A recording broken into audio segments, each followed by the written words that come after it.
football mondial entre en scène. Du 11 juin au 19 juillet 2026, le Mexique, les États-Unis et le Canada accueillent la Coupe du Monde. Vivez l'événement comme jamais avec l'œil de Tony D sur REV Web Radio tous les jours à partir de 7h GMT. Des analyses, de l'émotion, du rythme et toute l'intensité de la compétition. REV Radio, votre ami de tous les instants.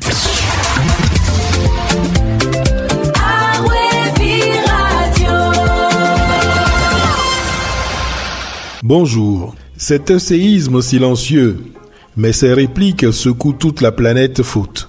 En l'espace de quelques jours, la Coupe du Monde 2026 a pris des airs de fin de règne. Luka Modric, le métronome croate, éliminé. Neymar Junior, l'artiste brésilien, éliminé. Et Cristiano Ronaldo, le cyborg portugais, sorti par la petite porte.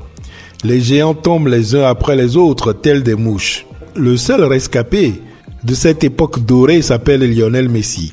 Et encore, l'Argentin a frôlé le précipice, sauvant sa peau d'un cheveu face à des pharaons inspirés pour s'offrir un ultime sursis.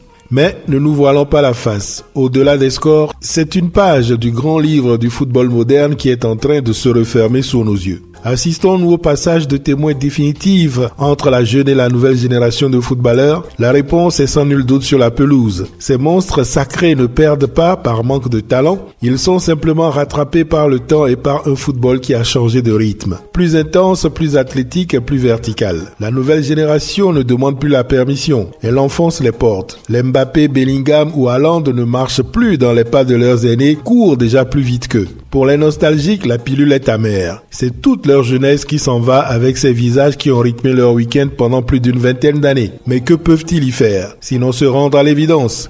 La beauté du sport réside aussi dans sa cruauté. Aucun empire n'est éternel. Alors, profitons des dernières minutes de Léo Messi sur la scène mondiale au lieu de persister dans le complotisme qui voudrait que la FIFA ait donné pour mission aux arbitres de le protéger, de lui baliser le chemin. Prenons plutôt plaisir, soit à le voir signer le plus grand baroud d'honneur de l'histoire, soit pour assister en direct au sacre inéluctable de la nouvelle ère. Tony D, REV Radio.